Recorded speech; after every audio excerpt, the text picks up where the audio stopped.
Good morning guys. So pangalawang araw ko na po pala dito sa Pilipinas. Ngayong araw nga po pala ay may errands po kami ngayon. So as usual, traffic pa rin po dito sa Manila at wala pa rin po pinagbago. Tapos sinabayan pa ng init ng panahon. Etong si Doggy ang cute-cute po. Sana all nakatutok sa aircon. Grabe nga guys, ilang taon rin ako hindi nakauwi dito sa Pilipinas. Halos 5 taon din. At ang dami pong pinagbago dito. Or ako lang yung nanibago ulit. So by the way, after ilang minutes, nakarating din po kami dito sa Robinson's Galleria. So actually, nagpunta nga pala ako dito sa may PRC para i-renew ko yung lisensya ko. Ito din kasi yung isa sa goal ko na makarenew ulit ng lisensya. Kaya ito rin yung reason ko kung bakit umuwi ako ng Pilipinas dahil dito. Then after ilang minutes na paghihintay, nakuha ko kaagad yung PRC ID ko. So bago pa ako magpatuloy, wag niyo pong kakalimutan mag-like, comment, and subscribe sa aking YouTube channel at hit nyo na rin po yung notification bell button para lagi kayong updated.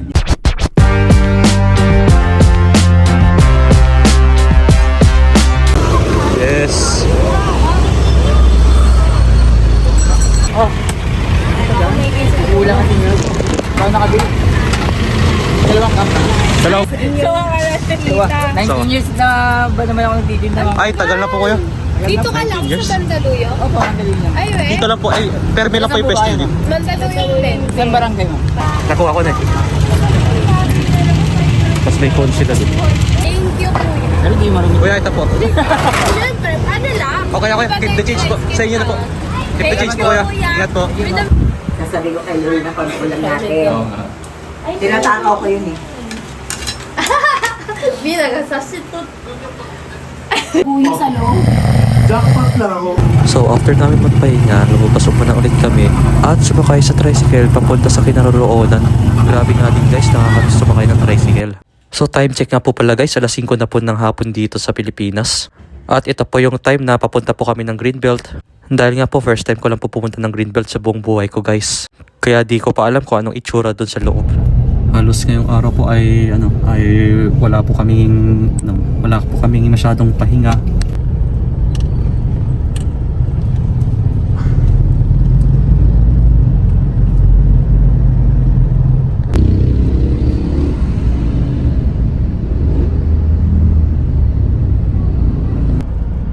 Sa ngayon po guys, traffic po talaga dito ngayon sa Manila. Ang nakakatakot lang po mag-drive dito, lalo na po yung mga motorista. Nung simula po nung bumalik ako dito sa sa Pilipinas, dami na po mga motorista na na kung saan pong sumusulpot guys. Kaya kawawa po yung mga ibang driver dito. Dito nga po pala yung Shangri-La. Dito pa yung sa Makati guys. Traffic na naman po kahit saan po kami magpunta. Traffic po talaga dito sa Manila. So bali kaninang umaga nga po pala ay nagising ako ng sabihin natin 7 na po ng umaga ata yun. Tapos after na nag-almusal pa kami bago po kami pumunta ng PRC sa may Robinson's Ortigas. Tapos after po namin pumunta ng PRC kanina ay dumiretso po kami sa may palengke na bili po kami ng mga pagkain na niluto po nila kaninang tanghali. Tapos tamang pahinga lang po saglit ng mga isang oras po after noon ay lumabas na naman po ulit kami ngayon. At papunta po kami ng Greenbelt. Dahil po guys, first time ko lang po pumunta ng Greenbelt. Sa tagal ko naman po na hindi po nakapunta ulit dito sa Manila. Dahil po guys, laking probinsya po talaga ako dito sa Pilipinas. Kaya hindi ko pa kabisado yung pasikot-sikot na nadaan dito sa Manila. And so anyways, malapit na po kaming makarating ng Greenbelt at ilang minuto na lang po at nandun na po kami. So ngayon po ay naghahanap kami ng parking dito sa may Greenbelt at ang problema po dito ay mahirap pong makahanap ng parking dito at ilang beses na rin po kami paikot-ikot dito guys. Okay guys, so andito na po kami sa Greenbelt at pagpasok po namin dito ay na yung mga luxury store po dito ang meron dito guys. Tama ba? Puro luxury. Ayun po, kahit saan po kami magpunta mula kaliwa kanan tapos likod tsaka likod harap, puro mga luxury brands po dito. Mga stores. Di pa ako gutom. CR mo na ako.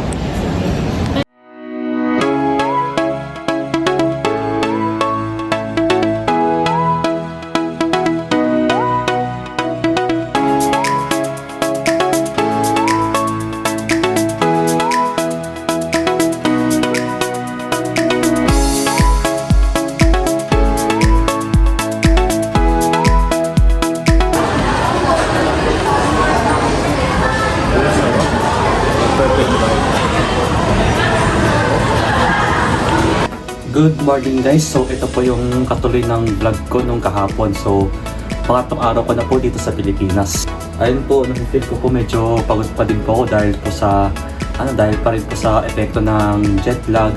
Tapos after nun, syempre marami pa po kaming inaasikaso, kaya pagpasensya niyo na lang po itong vlog ko po dito sa ngayon ay medyo magulo-gulo rin. So sa ngayon po guys ay hindi po kami lumabas ng bahay at binabalak lang po namin magpahinga ngayon at medyo masakit pa rin yung mga katawan ko.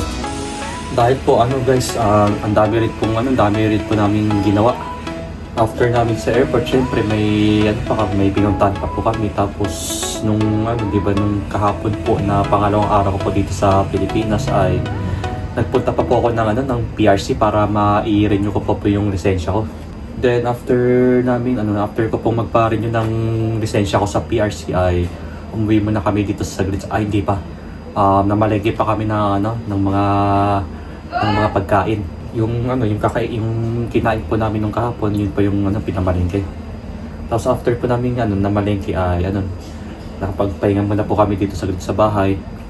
Tapos dito rin kami kumain ng tanghalian kasi nang-miss ko rin yung mga pagkain Pinoy syempre. Tapos after po nun ay nagpunta po kami ng kahapon sa may Greenbelt. Dahil po first time ko lang pong makapunta doon at gusto ko rin naman pong mapasyalan. Ayun po sa pagpasok po ng Greenbelt ay puro mga luxury store po yung nakikita ko doon. Halos ang lupahalok po ng buong Greenbelt guys. And then hindi na rin po kami masyadong nagtagal doon at umuwi na rin kami kaagad sa bahay. Dahil na rin po sa dahil na rin po sa sobrang pagod at hindi pa rin kami nakakapagpahinga masyado. So ngayon po ay medyo naninibago pa po ulit ako guys. Lalo na po nandito po sa Manila ngayon at hindi po ako makauwi ng probinsya namin dahil kulang po yung oras kasi po maiksi lang po yung bakasyon namin, 1 linggo lang po. So sana po next year ay makauwi na po ako ng probinsya namin at sana payagan kami na magkaroon ng mahabang Yasmi or day off. So anyways guys, magla-lunch na po at binabalak na lang po namin mag-order ng pagkain sa Grab or sa Food Panda. Kasi marami po talaga ako namimiss ng mga pagkain dito guys, lalong na po yung Jollibee tsaka Greenwich, yung gusto kong kainin ngayon. Tapos yung mga yung mga ibang pagkain Pinoy pa yung gusto ko pong kainin. Sana maabot pa to hanggang next week. So ngayong tanghali po guys, sobrang init talaga sa labas at nasa 34 degrees Celsius po pala ngayon dito. At puti na lang po ay meron po silang aircon dito sa may sala guys. Ang problema lang po sa paglabas talaga sobrang init po. So anyways, mag-order na po kami sa Grab para hindi na po kami lalabas muna at makapagpahinga. Okay guys, naka-order na po kami ng pagkain sa Grab at hihintay na lang po namin ng ilang minutes. So by the way, kakatapos ko lang pong maligo at yun po, ngayon po ay maghugas po ako ng plato dito guys. So mag-uurong po tayo dito. So sarap ng tubig dito guys. Talagang parang hindi siya sobrang init, hindi siya sobrang lamig. Parang sakto lang yung ng tubig dito. So habang wala pa po tayong ginagawa ngayon at hindi tayo lalabas ngayong araw, yun po maghugas lang po tayo. Ito nga po pala yung lunch namin guys, nag-Greenwich nga pala kami. Ito po in-order namin sa Grab. Yan po, may pizza po kami. Tapos ito po yung ibang kakainin namin ngayon guys. So po ito, meron pa kami yung tayo naman dito sa loob. So ito po yung, potato wedges. Tapos meron pa po dito. So ito po yung lasagna with chicken. Ang problema nga lang po guys, nagkulang po yung order namin. Hindi pa po hindi nila sinerve yung lasagna supreme na a la carte po. Imbis na makain po ay wala pa po yung hindi po nila nabigay yung lasagna, so which is kulang po yung order namin guys. Ayun po guys, so babalik po namin sasabihan lang po namin yung nag-order sa Grab na kulang pa yung in-order guys. Kung pa yung nauna sa listahan, yun pa po yung yun pa po yung wala. So ito na po yung pizza guys, na medium size na po yung binili ko. Yun lang po guys, nakakalungkot lang po dahil minsan na lang po umuwi at wala pa po yung lasagna ko, which is kulang po yung binigay sa amin.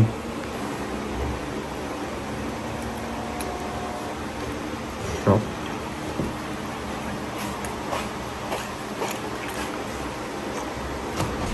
So guys, ayun po, kakatapos ko lang pong kumain ng lunch at napakasarap naman po yung pizza nila dito.